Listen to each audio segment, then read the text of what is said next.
Assalamualaikum warahmatullahi wabarakatuh. Selamat siang semuanya.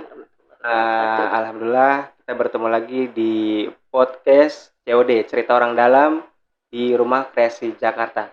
Baik, hari ini kita kedatangan tamu istimewa, narasumber kita yang handal, yakni Umi Hajah Umayah. Beliau adalah salah satu wanita terbaik Kapuk Muara, pastinya kebanggaan untuk Kapuk Muara, karena beliau menduduki saat ini posisinya sebagai Ketua Muslimat NU tingkat Kecamatan Penjaringan. Assalamualaikum Umi. Waalaikumsalam. Gimana kabarnya? Alhamdulillah. Alhamdulillah Baik. Sehat selalu ya. Sehat selalu. Iya. Harus selalu sehat. Jadi kalau nggak sehat, semua juga nggak akan sehat. Amin. Baik, teman-teman podcast semuanya Rumah Kreasi.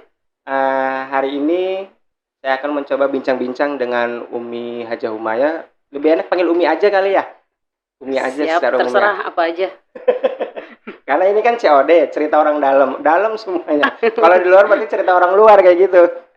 Ya, insya Allah kita akan tanya-tanya sedikit tentang peran wanita di berbagai aspek gitunya pastinya. Terutama wanita dalam lingkup keluarga pastinya itu.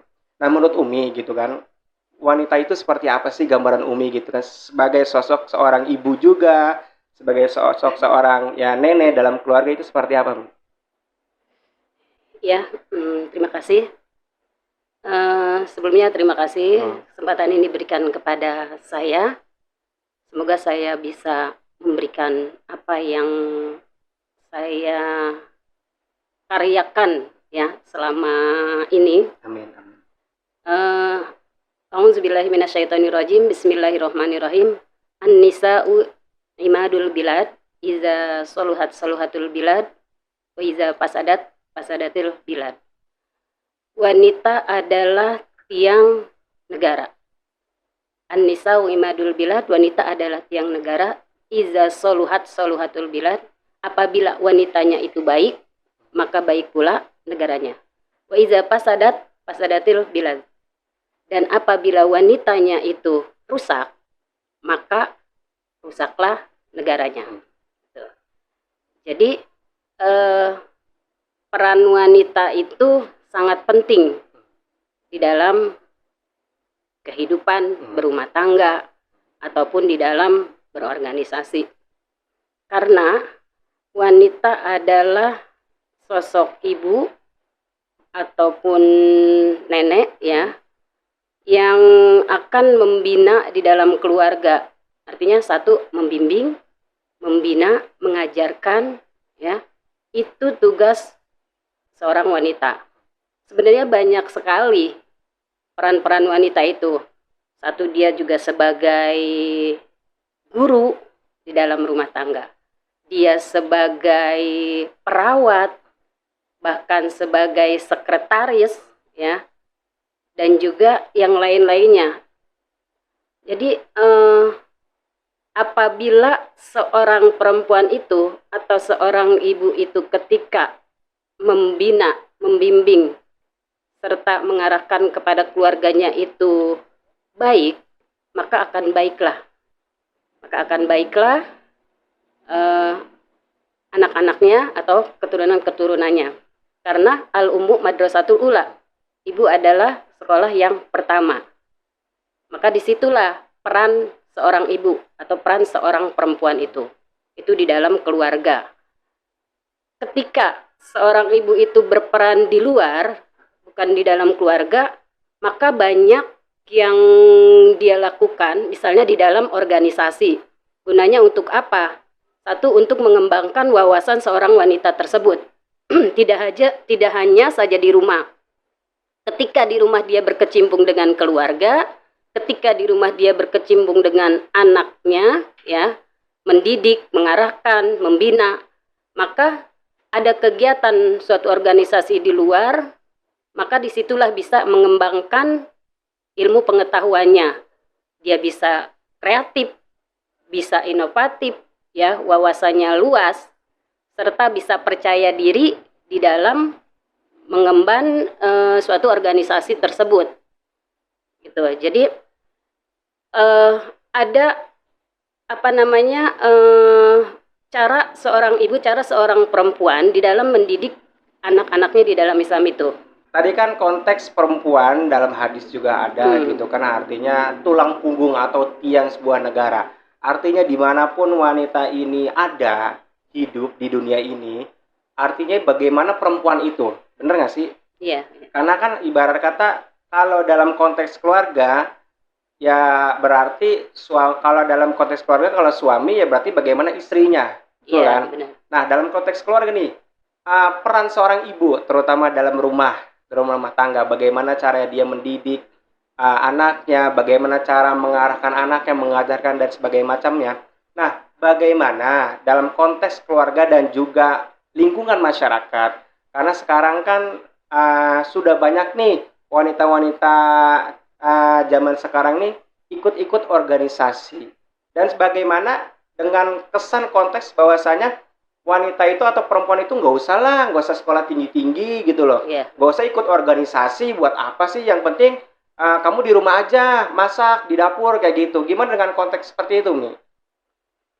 Ini perempuan di era masa lalu dengan sekarang itu kan berbeda ya. Iya, betul. Berbeda. Kalau di masa Kartini itu artinya habis gelap terbitlah terang. betul. Ketika belajar pun ngumpet-ngumpet seperti itu ya. Kartini lah yang mencetus perempuan itu bisa artinya belajar, bisa berwawasan luas gitu. Maka pada saat ini, pada saat di zaman ini pun mesti bisa seperti itu. Karena tidak semua wanita itu bisa mengembangkan pekerjaan dia, potensi dia sebagai seorang wanita atau seorang ibu. Ya, ketika dia di rumah, maka yang diurus adalah keluarga, anak, suami, ya itu. Jadi ada yang namanya tarbiyatul aulad, qoblal wilada, ada yang namanya tarbiyatul aulad ba'dal wilada. Berarti wanita atau perempuan di era sekarang ini boleh memiliki pendidikan yang tinggi? Sangat boleh. Boleh untuk berorganisasi? Sangat boleh. Tapi atas izin suami. Ya. Tapi bagaimana kalau misalkan dia belum bersuami nih, Mi? Kayak anak-anak zaman sekarang ikut organisasi kepemimpinan, organisasi kewanitaan. Konteksnya artinya dia kan masih belajar nih. Kira-kira bagaimana pandangan Umi? Ketika dia belum bersuami, ya, untuk mengikuti suatu organisasi atau pekerjaan yang berhubungan dengan sosial, ya, aktivitas mereka itu sangat diberikan kepada mereka seorang perempuan, anak-anak perempuan itu, agar mereka satu mempunyai wawasan luas, kedua kreativitas. Jadi sejak mereka usia remaja, disitulah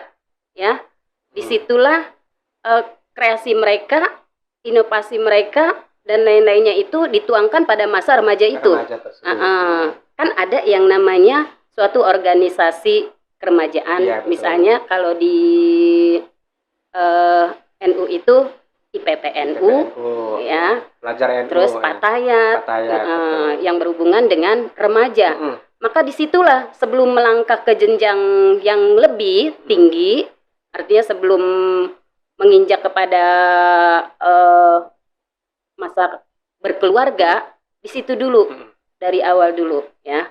Berarti peran orang tua ini sangat penting ya. Ya, benar. Untuk mengizinkan anaknya, karena kan posisinya dia anak gitu kan. Nah kadang sebagai orang tua gitu loh, kira-kira secara gambaran umum gitu kan, karena ini kan ini anak perempuan gitu kan bahasanya, khawatir nih orang tua takutnya anak-anaknya ini masuk dalam organisasi yang memang kurang mengembangkan atau bahkan sekarang ini tanda kutip menyesatkan, membuat anak-anaknya ini pulang malam segala macam, bergaul dengan siapa kita nggak paham. Termasuk beberapa organisasi-organisasi sekarang yang memang apa ya kalau dibilang ini kurang memuadahi. dari teman-teman kita yang anak-anak muda ini. Bagaimana Umi menyikapi sebagai ibu, terutama kan pastinya khawatir nih. Ya, benar. Dan Umi juga memiliki anak perempuan, khawatir anaknya masuk dalam organisasi-organisasi yang mungkin kurang difahami oleh orang tua. Bagaimana, Mi? Ya. Sebagai seorang ibu, ya, jadi mesti selektif terhadap seorang anak perempuan, ya, di usia remaja khususnya.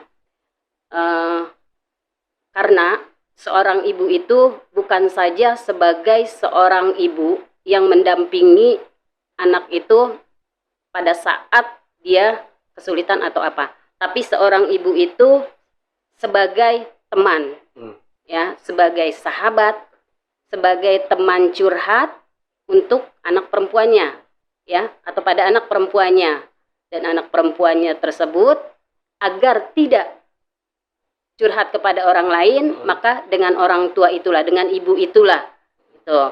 Maka disitulah ketika anak atau seorang perempuan bergerak dalam lingkungan masyarakat, maka seorang ibu pun harus selektif di mana dia bergaul, di tempat mana dia bergaul, dengan siapa dia bergaul. Berarti harus tahu, ya. Ya, maka seorang ibu harus bisa mengarahkan, nih, di sini. Artinya tempat yang bermanfaat untuk kamu.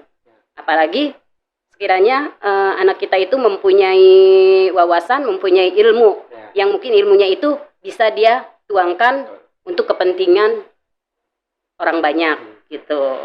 Tapi kalau misalkan tadi kan konteksnya anak nih, ya. Tapi konteksnya itu seorang istri nih. Sekarang kan banyak nih yang di era-era sekarang ini, ya taruhlah ibu-ibu yang mengikuti organisasi ini dengan apa namanya, ada yang fokus terhadap organisasi dan juga keluarga, ada juga yang fokus organisasi tapi menyampingkan keluarga, Mi.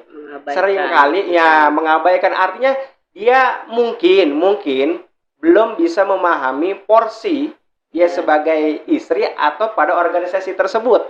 Bagaimana tuh, Mi? Menyiasatinya. Ya kan sering banget kan kita dengar ini segala macam. Ini tidak ada maksud ke yang lain. Kita memberikan suatu wawasan, kayak gitu. Iya, sampai-sampai akhirnya tidak diizinkan untuk ikut berorganisasi. Iya, padahal gitu. Kan peran wanita ini penting gitu loh.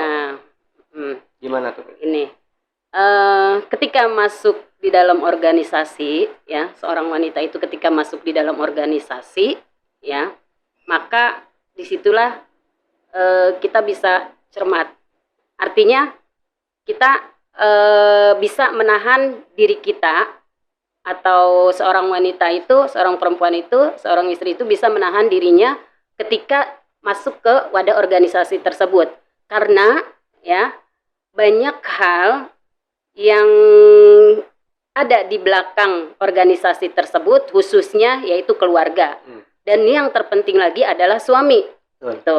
Karena tanpa seizin suami, ketika kita masuk di dalam organisasi tersebut, artinya tidak diridhoi oleh suami, maka itu kan yang tidak boleh, ya. Lebih baik tidak. Maka ketika suami itu mengizinkan, monggo lah, ayo berorganisasi, asal satu bisa menjaga diri, ya, atau bisa menahan diri, ya. Terus kedua, bisa membagi waktu dengan sebaik-baiknya, mana yang harus lebih didahulukan, apakah keluarga, apakah suami, atau organisasi, ya, gitu. Jadi enggak organisasi melulu, harus bisa memilah. Toh di dalam suatu organisasi tersebut pun mereka saling mengerti. Oh iya, ketika izin saya tidak boleh dengan suami, nggak boleh hadir nih pada saat ini. Silakan. Jadi tidak ada di dalam organisasi tersebut. Kenapa sih nggak boleh? Cuma begini doang, nggak bisa seperti itu.